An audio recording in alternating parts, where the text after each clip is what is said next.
Hello all welcome to our channel Siri educational world. ఈ క్లాస్లో వచ్చేసి మనం 7th class social 15th lesson భారతదేశంలో బ్రిటిష్ సామ్రాజ్య స్థాపన అనే లెసన్లో ఉన్నటువంటి బిట్స్ని కూడా చూద్దామండి. ఇందులో ఫస్ట్ పాయింట్ వచ్చేసి సాధారణ శకం 1600 సంవత్సరంలో తూర్పు ఇండియా కంపెనీ అంటే east India company royal charter ద్వారా ఇంగ్లాండ్ పాలకురాలైనటువంటి మొదటి ఎలిజబెత్ రాణి అంటే ఎలిజబెత్ రాణి 1 నుండి గుత్తాధికారాన్ని పొంది వర్తకం ప్రారంభించింది. నెక్స్ట్, దీని ప్రకారం ఇంగ్లాండ్లోని ఏ ఇతర వ్యాపార కంపెనీ కూడా ఈస్ట్ ఇండియా కంపెనీతో పోటీకి రాకూడదు. నెక్స్ట్, తూర్పు ఇండియా కంపెనీ ప్రధానంగా వర్తకం ద్వారా లాభాలను పొందేటటువంటి ఒక వ్యాపార సంస్థ. తక్కువ ధరకు వస్తువులను కొని ఎక్కువ ధరకు అమ్మేవారు. బిజినెస్ అంటేనే అంత కదండి. నెక్స్ట్, ఈస్ట్ ఇండియా కంపెనీ ప్రధాన కార్యాలయం లండన్లో కలదు. ఈస్ట్ ఇండియా కంపెనీ యొక్క మెయిన్ బ్రాంచ్ ఎక్కడ ఉందండి? లండన్లో. నెక్స్ట్ పాయింట్, ఇతర యూరప్ దేశాల వారిని తూర్పు దేశాల వ్యాపారంలోకి రాకుండా చార్టర్ నిలువరించలేకపోయింది. అయితే బ్రిటిష్ వారి మొదటి నౌక ఆఫ్రికా పశ్చిమ తీరం గుండా ప్రయాణించి గుడ్ హోప్ ఆగ్రం దాటి హిందూ మహాసముద్రంలోకి ప్రవేశించి సమయానికే పోర్చుగీస్ వారు భారతదేశ పశ్చిమ భాగాన గోవాలో తమ స్థావరాన్ని ఏర్పాటు చేసుకున్నారు. ఎవరండి? బ్రిటిష్ వారి యొక్క మొదటి నౌక ఏదైతే ఉందో అది ఆఫ్రికా పశ్చిమ తీరం గుండా ప్రయాణించి గుడ్ హోప్ అగ్రం దాటి హిందూ మహాసముద్రంలోకి ప్రవేశించే సమయానికే ఈ పోర్చుగీస్ వారు భారతదేశ పశ్చిమ భాగాన గోవాలో తమ స్థావరాన్ని అనేది ఏర్పాటు చేసుకోవడం జరిగింది. నెక్స్ట్ పాయింట్, పోర్చుగీసు నావికుడైనటువంటి వాస్కోడి గామా సాధారణ శకం 1498లో భారతదేశానికి సముద్ర మార్గాన్ని కనుగొన్నాడు. ఎవరు? పోర్చుగీసు నావికుడు. అతని పేరేంటండి? Vasco da Gama. మరి ఏ సంవత్సరంలో? సాధారణ శకం 1498వ సంవత్సరంలో ఏం కనుగొన్నాడు? భారతదేశానికి సముద్ర మార్గాన్ని కనుగొన్నాడు. నెక్స్ట్, 17వ శతాబ్దం ఆరంభంలోనే డచ్ దేశస్థులు కూడా హిందూ మహాసముద్ర తీరాన వ్యాపారం చేయడానికి గల అవకాశాలను అన్వేషించసాగారు. నెక్స్ట్, భారతదేశంలో తయారయ్యేటటువంటి నాణ్యమైన పత్తి, సిల్క్కు యూరోప్లో బాగా డిమాండ్ ఉంది. లవంగాలు, మిరియాలు, యాలకులు, దాల్చిన చెక్క వంటి వాటికి కూడా మంచి గిరాకీ ఉంది. నెక్స్ట్, యూరోపియన్ కంపెనీల మధ్య పోటీ ఆయా వస్తువుల ధరలను అనివార్యంగా పెంచింది. నెక్స్ట్ వన్, బ్రిటిష్ వ్యాపారస్తులు ఇంగ్లీష్ ఈస్ట్ ఇండియా కంపెనీని, ఫ్రెంచ్ వ్యాపారస్తులు ఫ్రెంచ్ ఈస్ట్ ఇండియా కంపెనీని ఏర్పాటు చేసుకున్నారు. చూడండి, బ్రిటిష్ వ్యాపారస్తులు ఏ కంపెనీని ఏర్పాటు చేసుకున్నారండి? ఇంగ్లీష్ ఈస్ట్ ఇండియా కంపెనీని. అండ్ ఫ్రెంచ్ వ్యాపారస్తులు ఫ్రెంచ్ ఈస్ట్ ఇండియా కంపెనీని ఏర్పాటు చేసుకోవడం జరిగింది. ఈ రెండు కంపెనీలు అనేక సంవత్సరాలు పోరాటాలు చేశాయి. మద్దతుగా ఇంగ్లాండ్, ఫ్రాన్స్ల నుండి సైన్యాలను వీళ్ళు దింపుకోవడం జరిగింది. అయితే ఇంగ్లాండ్తో పాటు యూరోపియన్ దేశాలైనటువంటి Spain, Portugal, France, Holland, Germany వంటి దేశాలు అండ్ ఉత్తర దక్షిణ అమెరికాలలో, ఆఫ్రికా, ఆసియా ఖండాలలో తమ తమ వలసలను సంపాదించాయి. నెక్స్ట్, బెంగాల్ పాలకుడిగా రాబర్ట్ క్లైవ్కు, బెంగాల్ పాలకుడిగా ఎవరికండి? రాబర్ట్ క్లైవ్కు మొఘల్ చక్రవర్తి షా ఆలం అనేటటువంటి హక్కును కల్పించారు. బెంగాల్ పాలకుడిగా రాబర్ట్ క్లైవ్కు ఎవరండి? మొఘల్ చక్రవర్తి ఏ హక్కును కల్పించారు? షా ఆలం హక్కును కల్పించడం జరిగింది. నెక్స్ట్, మొఘల్ చక్రవర్తులు బలంగా ఉన్నంతకాలం యూరప్ కంపెనీలకు వారి సైనిక శక్తిని భారతదేశంలో స్థాపించడం అనేది సాధ్యపడలేదు. ఏ చక్రవర్తులండి? మొఘల్ చక్రవర్తులు బలంగా ఉన్నంతకాలం ఈ యొక్క యూరప్ కంపెనీస్కి వారి యొక్క సైనిక శక్తిని మన ఇండియాలో స్థాపించడం అనేది అసలు సాధ్యపడలేదు. నెక్స్ట్ పాయింట్, షాజహాన్, ఔరంగజేబు కాలంలో అనేకసార్లు ఈ యూరప్ కంపెనీలు పోరాడి ఓడిపోయాయి. అయితే ఔరంగజేబ్ మరణం తర్వాత కొంతకాలానికి వివిధ సామంత రాజులు స్వతంత్రులుగా తమ సంస్థానాలను పాలించడం ప్రారంభించారు. ఆ విధంగానే బెంగాల్ అండ్ అవధ్ అనగా ఇక్కడ లక్నో అండి. నెక్స్ట్, హైదరాబాద్ ప్రాంతాలు మొఘలు రాజులను తమ చక్రవర్తిగా నామమాత్రంగా గుర్తిస్తూ వారే స్వతంత్రులుగా వ్యవహరించారు. అయితే సాధారణ శకం 1764వ సంవత్సరంలో ఆర్కాట్ అంటే నార్త్ తమిళనాడు అండి, ఉత్తర తమిళనాడులో ఈ సాధారణ శకం 1764 సంవత్సరంలో ఆర్కాట్ నవాబ్ అయినటువంటి అన్వరుద్దీ ఖాన్, ఎవరండి? అన్వరుద్దీన్ ఖాన్ ఫ్రెంచ్ సైన్యానికి వ్యతిరేకంగా తన సైన్యాన్ని పంపించడం జరిగింది. ఎవరి సైన్యానికి వ్యతిరేకంగా? ఫ్రెంచ్ సైన్యానికి వ్యతిరేకంగా. ఎవరి యొక్క సైన్యాన్ని పంపించారండి? అన్వరుద్దీన్ ఖాన్ యొక్క సైన్యాన్ని పంపించడం జరిగింది. మరి ఇతను ఎవరు? సాధారణ శకం 1764వ సంవత్సర కాలంలో ఆర్కాట్ యొక్క నవాబు ఈ అన్వరుద్దీన్ ఖాన్. నెక్స్ట్, కానీ నవాబు పెద్ద సైన్యాన్ని ఫ్రెంచ్ వారి చిన్న సైన్యం ఓడించేసింది. సాధారణ శకం 1700 సంవత్సరంలో భారత పాలకుల సైన్యాల కంటే యూరప్ సైన్యాలు భిన్నమైనవి. అయితే యూరప్ సైనికులు మంచి శిక్షణను పొంది ఎక్కువ జీతాలను క్రమం తప్పకుండా పొందుతున్నారు. వారికి మంచి ఫిరంగులు, తుపాకులు ఉన్నాయి అండ్ ప్రతిరోజు వారు కవాతు చేస్తుండేవారు. నెక్స్ట్ వన్, ఇద్దరు భారత రాజులు కొట్లాడుతుంటే వీరు అంటే యూరప్కి చెందినటువంటి వారు ఒకరి పక్షం వహించి వారి సైన్యాన్ని ఒక పక్షానికి మద్దతుగా పంపి ఎదుటివారిని ఓడించేవారు. నెక్స్ట్ వన్, భారతదేశ రాజులు సైన్య సహకారం పొందినందుకు బహుమానంగా కంపెనీలకు పెద్ద మొత్తాలలో నగదును ఇచ్చేవారు. ఫర్ ఎగ్జాంపుల్, ముజాఫర్ జంగ్ను దక్కన్ నవాబు చేసినందుకు గాను ఫ్రెంచ్ ఈస్ట్ ఇండియా కంపెనీకి గవర్నర్ అయినటువంటి డూప్లేకు పాండిచ్చేరి వద్ద కొంత భూభాగాన్ని అండ్ మచిలీపట్నాన్ని ఇచ్చాడు. అంతేకాక కంపెనీకి 50,000, ఫ్రెంచ్ సైన్యానికి 50,000, డూప్లేకు సంవత్సరానికి ₹1,00,000 అండ్ 20 లక్షల విలువ చేసేటటువంటి జాగీరును ఇచ్చాడు. నెక్స్ట్, భారతదేశంలో ఆధిపత్యానికై జరిగినటువంటి పోరులో నెమ్మదిగా ఫ్రెంచ్ కంపెనీపై ఇంగ్లీష్ కంపెనీ విజయం సాధించింది. సో కంపెనీ వ్యాపారానికి భారతీయ వ్యాపారులు, షేట్లు సహకరించేవారు అండ్ చేతి వృత్తుల వారిని తమ సరుకును తక్కువ ధరకు అమ్మేలాగా కంపెనీ వారు ఒత్తిడి చేసేవారండి. సో తమ ఆధీనంలోని ప్రాంతాలలోని రైతులను పిండి దారుణమైనటువంటి శిస్తును వసూలు చేసేవారు. ఆ పీడనకు పాలకులు వ్యతిరేకిస్తే గనక ఆంగ్లేయులు పోరాటాలకు కూడా దిగేవారు. సో భారతదేశాన్ని పూర్తిగా స్వేచ్ఛగా తమ వ్యాపారానికి వాడుకోవాలంటే తామే పాలకులం కావాలనేటటువంటి భావన మొదలై ఆంగ్లేయులు రాజులను, నవాబులను తొలగించి తామే పరిపాలించడం మొదలుపెట్టారు. నెక్స్ట్ వన్, సాధారణ శకం 1757వ సంవత్సరంలో ప్లాసీ వద్ద జరిగినటువంటి యుద్ధంలో ఆంగ్లేయులు బెంగాల్ నవాబు సిరాజుద్దౌలను ఓడించి బెంగాల్లో తమ పాలనను ప్రారంభించారు. నెక్స్ట్ వన్, భారతదేశ చరిత్రలో ప్లాసీ యుద్ధం ఒక ముఖ్యమైనటువంటి ఘట్టం. ఆ తర్వాతనే ఆంగ్లేయులు అనేక చిన్న పెద్ద రాజ్యాలను ఆక్రమించడం ప్రారంభించారు.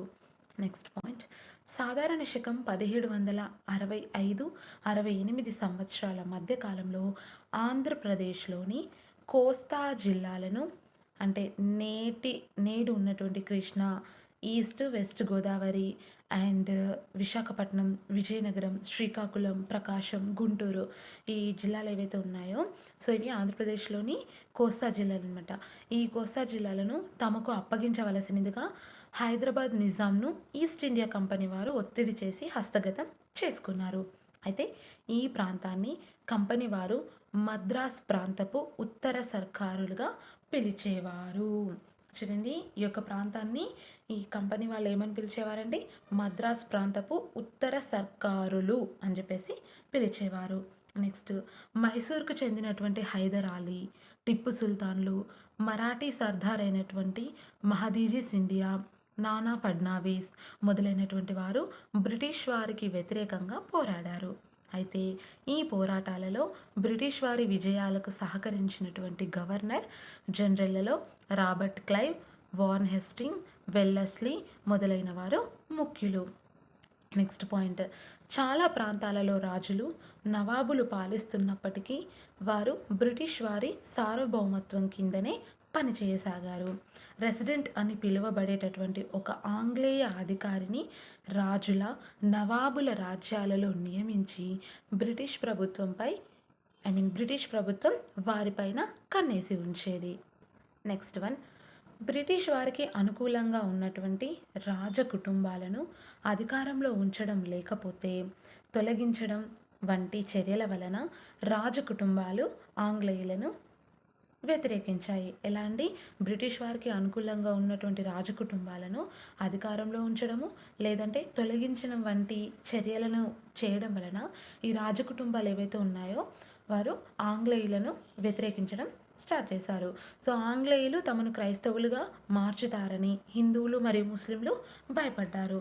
సో 1857వ సంవత్సరంలో కొన్ని నెలల పాటు జరిగినటువంటి పోరాటంలో ఆంగ్లేయులు మొత్తం ఉత్తర భారతంలో తమ ఆధిపత్యాన్ని కోల్పోయారు.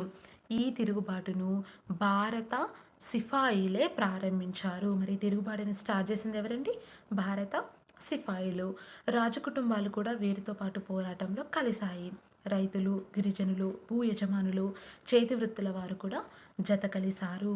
అయితే తిరుగుబాటులో పాల్గొన్నటువంటి రాజకుటుంబీకులలో పీష్వా దత్తపుత్రుడైనటువంటి నానా సాహెబ్, అతని యొక్క సైన్యాధిపతి తాంతియా తోపే అండ్ అవధ్ యొక్క రాణి మరియు ఝాన్సీకి చెందిన ఝాన్సీ లక్ష్మీబాయి ఉన్నారు. 10/5/1857 ఆదివారం మీరట్ మిలిటరీ కంటోన్మెంట్ బ్రిటిష్ స్థావరంలో 1857 తిరుగుబాటు జరిగింది. భారతదేశ రాజులను ఓడించి వారి సామ్రాజ్యాలను ఆంగ్లేయులు జయించడానికి సహాయపడినటువంటి సైనికులే ఈ యొక్క తిరుగుబాటును చేశారు. నెక్స్ట్ వన్, వీరికి సకాలంలో జీతాలు అనేటివి అందేవి కావు. అండ్ సిపాయిలకు ఇచ్చినటువంటి కొత్త రైఫిళ్లలో వాడేటటువంటి తూటాలకు ఆవు పంది కొవ్వును పూసి ఉందని, వాటిని నోటితో కొరికి ఉపయోగించడం అంటే తమ మత విశ్వాసాలను దెబ్బతీయటమని భావించారు. నెక్స్ట్ వన్, ఇటువంటి అనుమానంతోనే 1857 మార్చిలో కలకత్తా దగ్గరలోని భారత్పూర్లో కూడా తిరుగుబాటు జరిగింది. కానీ మీరట్లో జరిగిన తిరుగుబాటు చాలా పెద్దది. ఇక్కడ తుపాకీలో తూటా వేయటం అని చెప్పేసి పిక్చర్స్ రూపంలో ఇచ్చి ఒక్కొక్క పిక్చర్ కింద అక్కడ చేసేటటువంటి పనిని ఇచ్చారండి. అందులో ఈ తుపాకీలో తూటా వేయడంలో ఫస్ట్ పాయింట్ వచ్చేసి తూటాను విప్పుటకు పేపర్ సీల్ను నోటితో కొరుకుట. నెక్స్ట్ వచ్చేసి రైఫిల్లో తుపాకీ మందు నింపడము. థర్డ్ వన్ వచ్చేసి కాగితంతో చుట్టినటువంటి తూటాను తుపాకీలో అమర్చుట. ఓకేనా? ఇది వచ్చేసి తుపాకీలో తూటా వేయటం. నెక్స్ట్, ఒక్క రోజులోనే మీరట్ సిపాయిలు యమునా నదిని దాటి ఢిల్లీ చేరారు. వారు మొఘల్ చక్రవర్తి బహదూర్ షా జాఫర్ను నిర్బంధించిన ఎర్రకోటలోకి ప్రవేశించారు. నెక్స్ట్, బహదూర్ షా జాఫర్ను చక్రవర్తిగా ప్రకటించి అతన్ని బ్రిటిష్ సార్వభౌమాధికారాన్ని ధిక్కరించడానికి అంగీకరించమని ఒప్పించారు. అయితే ఆంగ్లేయులను పారద్రోలండి, మొఘలుల పాలన తిరిగి తెండి. ఆంగ్లేయులను పారద్రోలండి, మొఘలుల పాలనను తిరిగి తెండి అని తిరుగుబాటుదారులు స్పష్టంగా పిలుపునిచ్చారు. నెక్స్ట్ వన్, అలీగర్, మెయిన్పురి, బులంద్ షహర్, అట్టక్, మధుర కంటైన్మెంట్లలోని సిపాయిలు తిరగబడ్డారు. 45,000 మంది బ్రిటిష్ అధికారులు సైన్యం మాత్రమే భారతదేశంలో ఉన్నారు. ఎంతమంది అండి? 45,000 మంది బ్రిటిష్ అధికారులు సైన్యం మాత్రమే భారతదేశంలో ఉన్నారు. సో వీరికి వ్యతిరేకంగా 2,32,000 మంది భారతీయ సైనికులు ఇంగ్లీష్ వారి సైన్యంలో ఉన్నారు. నెక్స్ట్, బ్రిటిష్ వారి చేతిలో రాజ్యాలు పోగొట్టుకున్నటువంటి రాజకుటుంబాలు చాలా వరకు తిరుగుబాటులో చేరాయి. వారిలో అవధ్ మాజీ నవాబు, మరాఠీ పీష్వా నవాబు మరియు నానాసాహెబ్లు ఉన్నారు. 1857 తిరుగుబాటు సమయంలో బ్రిటిష్కి వ్యతిరేకంగా హైదరాబాద్ రాష్ట్రంలో పోరాడినటువంటి విప్లవకారులలో తుర్రెబాజ్ ఖాన్ ఒకరు. ఎవరండి? తుర్రెబాజ్ ఖాన్ ఒకరు. అతడు మౌల్వీ అల్లావుద్దీన్, ఎవరు? మౌల్వీ అల్లావుద్దీన్ యొక్క మద్దతుతో 6,000 మంది ప్రజలను కూడగట్టుకొని కోటిలో ప్రస్తుతం ఉన్నటువంటి మహిళా కళాశాల అయినటువంటి బ్రిటిష్ రెసిడెన్సీ మీద దాడి చేయడం జరిగింది. ఎవరండి? తుర్రెబాజ్ ఖాన్. ఎవరి యొక్క మద్దతుతో? మౌల్వీ అల్లావుద్దీన్ అనే వ్యక్తి మద్దతుతో ఎంతమందిని ప్రజలను కూడగట్టుకున్నారండి? 6,000 మంది ప్రజల్ని కూడగట్టుకొని ఎక్కడ? హైదరాబాద్ కోటిలో ప్రజెంట్ విమెన్స్ కాలేజ్ ఉంది, కోటి విమెన్స్ కాలేజ్ అయినటువంటి బ్రిటిష్ రెసిడెన్సీ మీద ఇతను దాడి చేయడం జరిగింది. అయితే ఉద్యమం అయినప్పటికీ అణచివేయబడి అతడు ఉరి తీయబడ్డాడు. నెక్స్ట్ యూపీ, బీహార్లలో గ్రామ గ్రామానికి, వీధి వీధికి తిరుగుబాటు జ్వాలలు వ్యాపించాయి.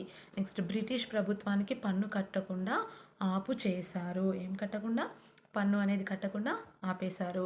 నెక్స్ట్ రైలు మార్గాలు ధ్వంసం చేశారు. పోలీస్ స్టేషన్లను తగలబెట్టారు.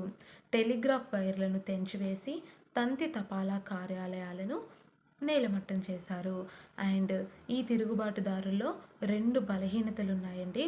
ఫస్ట్ వన్ వచ్చేసి ప్రతి ప్రాంతం పట్టణంలో తిరుగుబాట్లు అన్నీ కూడా వేరువేరుగా జరిగాయి అండ్ వారు ఐక్యంగా పోరాడలేదు. సో అందువల్ల ఏమైంది, ఆంగ్లేయులు ప్రతి ప్రాంతంలోని తిరుగుబాట్లను ఒకదాని తర్వాత ఒకటి పరిష్కరించుకుంటూ వచ్చేసారు. నెక్స్ట్ వన్, ఈ తిరుగుబాటుదారులకు ఆధునిక ఆయుధాల యొక్క కొరత ఉండేదండి. అంటే పాత తుపాకులు, బాణాలు, ఈటెలు, కత్తులతో ఎక్కువ కాలం పోరాడలేకపోయారు. ఎవరు? తిరుగుబాటుదారులు. ఎవరితో అంటే ఆంగ్లేయుల యొక్క ఆధునిక ఆయుధాలకు ఎదురుగా వీరి దగ్గర ఉన్నటువంటి పాత తుపాకులు, బాణాలు, ఈటెలు, కత్తుల వంటి యొక్క ఆయుధాలతో ఎక్కువ కాలం వాళ్ళు పోరాడలేకపోయారు. ఇవి 2 బలహీనతలు. నెక్స్ట్ పాయింట్, బహదూర్ షా జాఫర్ చక్రవర్తిని దూర ప్రాంతమైనటువంటి రంగూన్కు తరలించారు. నెక్స్ట్ ఉద్యమాన్ని అణచివేయటకు తిరుగుబాటుదారులను చంపి శవాలని చెట్లకు ఉరితీసి అనేక క్రూర చర్యలు జరిపారు ఆంగ్లేయులు. నెక్స్ట్ బ్రిటిష్ వారిని ఎదిరించినటువంటి పెద్ద తిరుగుబాటే 1857 తిరుగుబాటు. ఈ తిరుగుబాటును అణచిన తర్వాత వారి ఆధిపత్యం మరింత బలపడి మరో 90 సంవత్సరాల పాలన కొనసాగింది. నెక్స్ట్ 1858లో విక్టోరియా రాణి ముఖ్యమైనటువంటి ప్రకటన చేసింది. అదేంటంటే భారతదేశాన్ని భారతీయ రాజులే పరిపాలిస్తారు అని ఆమె ప్రకటించింది. నెక్స్ట్ భారతీయుల మత విశ్వాసాలలో బ్రిటిష్ ప్రభుత్వం జోక్యం చేసుకోదని, పాత సాంప్రదాయాలను కొనసాగిస్తుందని పండిట్లకు, మౌలిలకు హామీ ఇచ్చారు. నెక్స్ట్ భారతీయులను ప్రభుత్వంలోకి తీసుకుంటామని వాగ్దానం చేశారు. అండ్ నిజాం రాజు తన ప్రధానమంత్రిని దివాన్ అనేవారండి. సో నిజాం రాజు తన ప్రధానమంత్రిని నియమించడానికి రెసిడెంట్ యొక్క సలహాను బ్రిటిష్ గవర్నర్ జనరల్ అనుమతి పొందవలసి ఉండేది. నెక్స్ట్ అన్ని శాఖలను బ్రిటిష్ వారు ఎంపిక చేసిన భారత సివిల్ సర్వీస్ అధికారులు ఆధిపత్యం వహించేవారు. నెక్స్ట్ సాలార్జంగ్ మ్యూజియంలో హైదరాబాద్ దివాన్ అయినటువంటి సాలార్జంగ్ సేకరించినటువంటి వివిధ వస్తువులు ఉన్నాయి. నెక్స్ట్ పాయింట్, హైదరాబాద్ రాష్ట్ర ఆర్థిక అభివృద్ధికి ఆయన చాలా దోహదపడినాడు. రాజ్యాన్ని సుబాలుగా, జిల్లాలుగా విభజించి పాత దేశముఖులను తొలగించారు. నెక్స్ట్ నిజాం పాలనలో న్యాయ సంస్కరణలో భాగంగా సుప్రీంకోర్టు, హైకోర్టు, జిల్లా కోర్టులను ఏర్పాటు చేశారు. సివిల్, క్రిమినల్ కోర్టులను వేరువేరుగా ఏర్పాటు చేశారు. నెక్స్ట్ రవాణా సౌకర్యాలు మెరుగుపరచుటకు రైలు, రోడ్డు మార్గాలను సాలార్జంగ్ అభివృద్ధి పరిచాడు. అండ్ హైదరాబాద్ నుండి వాడి, మద్రాస్ నుండి షోలాపూర్, మద్రాస్ నుండి బొంబాయిలకు రైలు మార్గాలను వేశాడు. హైదరాబాద్ నుండి ఎక్కడికండి? వాడి, అండ్ మద్రాస్ నుంచి షోలాపూర్, అండ్ మద్రాస్ నుంచి బొంబాయిలకు రైల్వేస్ అనేది వేయడం జరిగింది. 1855లో చాదర్ఘాట్లోని దార్ ఉల్ ఉలూమ్ వంటి ఆంగ్ల మాధ్యమ పాఠశాలలు, అండ్ 1870లో city college, Deccan engineering college మరియు మదరసా ఈ ఆలియాని స్థాపించడం జరిగింది. ఇవి వచ్చేసి 15th లెసన్లో ఉన్నటువంటి బిట్స్ అండి. నెక్స్ట్ క్లాస్లో 16th లెసన్లో ఉన్నటువంటి బిట్స్ని చూద్దాం. If you like the video, don't forget to do like, share and subscribe to our channel. Thanks for watching.